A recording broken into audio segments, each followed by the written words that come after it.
Ladies, gentlemen, and all loopers in between, it is time for your favorite game show, Where to Imperm! I am your host, Game Show Chad, and our first question today is for our audience. Now, audience, what do you think is the best Imperm target this week? Is it A, Superheavy Samurai Wagon? Is it B, the Agent of Mystery Earth? C, Altergeist Marionetta? Or is it D, all of the above?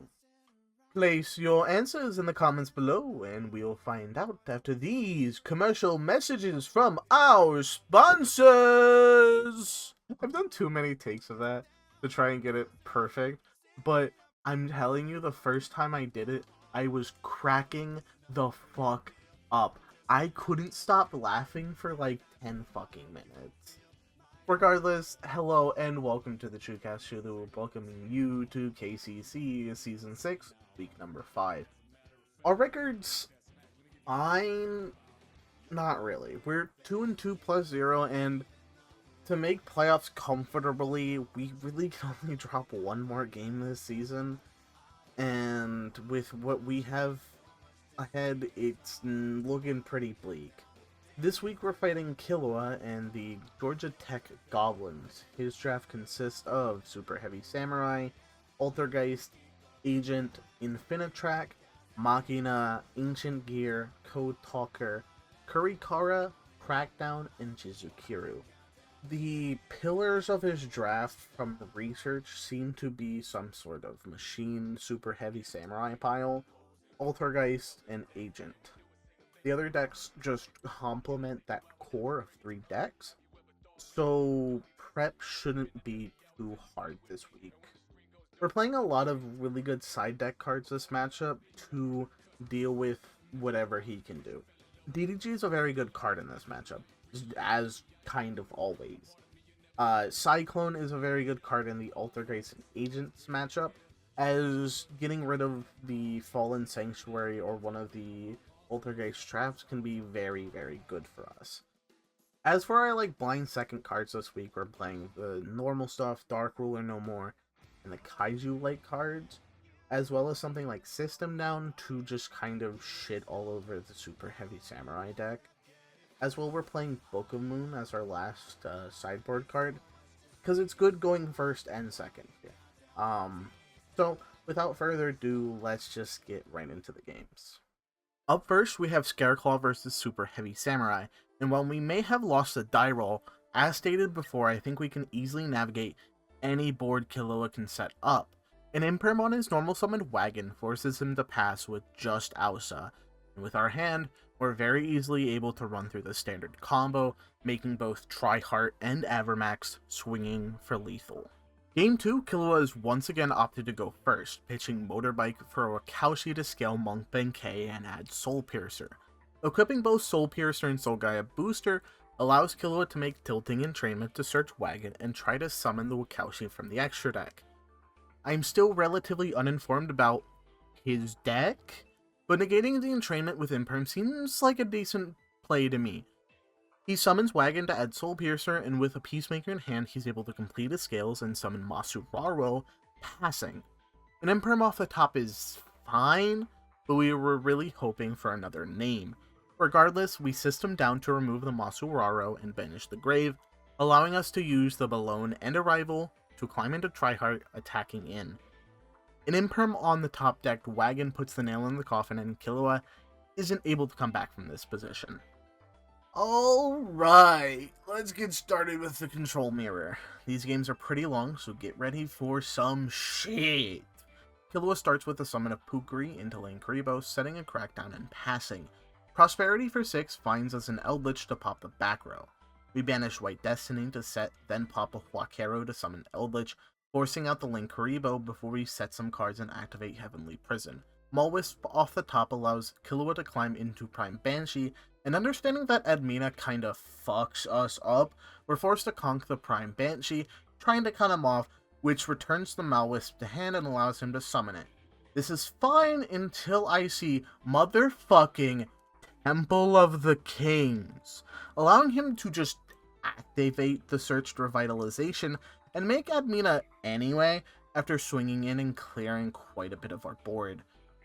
We force out the Hextia before change of hearting the Admina, allowing us to clear most of the board despite a Concurry in hand, but with Killua's resource advantage, he's just able to do it again and again, slowly choking us out of this game. Going into the sideboard, we're able to remove a lot of our dead interaction in this matchup. We were going first, summoning Eldlich from deck, setting 3 with Heavenly Prison Protection, passing. Killua uses Temple of the Kings to activate Protocol, triggering Multi-Faker to summon Paratrader and Link summon Hextia. He activates Maulwisp in the hand, so we conk to remove Hextia and Overroot to remove Maulwisp, to once again trying to keep him off Admina. Luckily, this ends his turn, and we're able to use Ravenous Torrential to clear the board and still have enough interaction to prevent any of his plays next turn, winning us Game 2. Alright, Game 3. Killua's going first once again, and luckily for us, Imperm on Marionetta is good enough to keep Killua to just setting 2 and passing. Though he's spoofing some draw for a Multi-Faker, summoning Melusi due to our misplaced Ghost Mourner. Regardless, we Eldland for Eldlich and Prosperity for DDG. We pitch Eldlich to pop the face down Crackdown, then send Eldland to summon it from grave. We swing over Melusi, then set some back row, and as long as we can keep Killua off Admina, we should be fine. We whack the Malwisp target, then activate DDG to prevent him from link climbing, luckily forcing him onto a Hextia pass. From here, we've slowed down his deck enough for our interactions to end his turns, allowing us to slowly choke away any chance he has of winning this game, continuously clearing his board every turn. Last up this week is Evil Eye versus Agent. Despite winning the week, we still really need to win this game to increase our low differential. Unfortunately, we lost the die roll again, though Killua passing after we imperm his Agent Earth is very nice. We start with a Prosperity, banishing 6 to find Pareidolia, adding and summoning Surziel. We activate Unleash to send Basiltrish and Gorgonio, then banish Gorgonio to pitch another copy of itself and add Retribution. We equip Selene and swing in, then set 2 back row, passing. Killua banishes Earth to summon a Majesty Hyperion, and protects it from Surziel's effect with a top deck Sarravis. We quick link into Zurziel, forcing Killua to pass back, and I mean, come on, with both of our insane back rows still available, and the fact that Killua can't really remove our big link 3 kind of seals the deal. Game 2, and unfortunately, Killua's normal summon is going to resolve this time, allowing him to use Earth to add Venus, then discard Neptune to special summon it, and utilize his life points and a lot of balls to climb into a pretty formidable board of double Master Flare Hyperion and Blue Whale, with Fallen Sanctuary and Realm Eulogy in the back row. Dark Ruler will take care of most of the interaction, allowing us to use Prosperity, finding Awakening. We summon Surziel, but it gets negated by Eulogy, popping Ambler Whale, which will revive the Heat Soul. Luckily, we still have Pareidolia and Unleashed into hand, allowing us to climb into Zurziel, but the issue is Killua's Santa Clauses us, turning off both of our back rows, forcing us to scoop with Lethal on the horizon. Game 3, we're going first, and Unleash allows us to jump through a few hoops to get to Surziel, allowing us to end on both back row, the quick link from Basiltrish, and the DDG to top it all off. Killua starts with Prohibition for Selene, which would prevent our quick linking from doing anything, so we're forced to negate it with Retribution. He normal summons Venus, and that is definitely going to bait out our defeat, but once again Killua has Sarravis to negate the targeting. This forces us to quick link to pop the Venus, chaining DDG to prevent him from pulling any graveyard shenanigans with it. Despite using all of our interaction, we're able to swing in for just under lethal, and popping Master Hyperion off the top is just enough to score us a +4 win this week.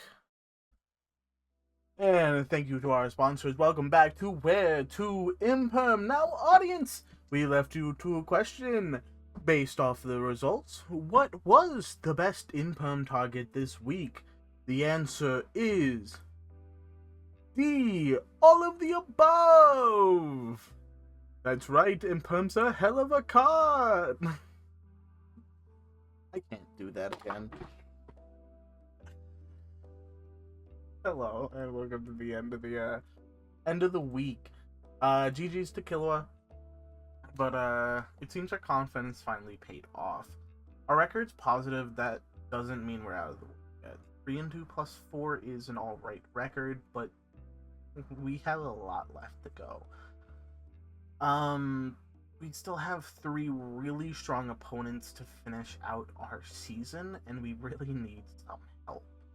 So we're gonna hit the books, try to find some way to fix this draft. I'll see you next week with our duel against Mia.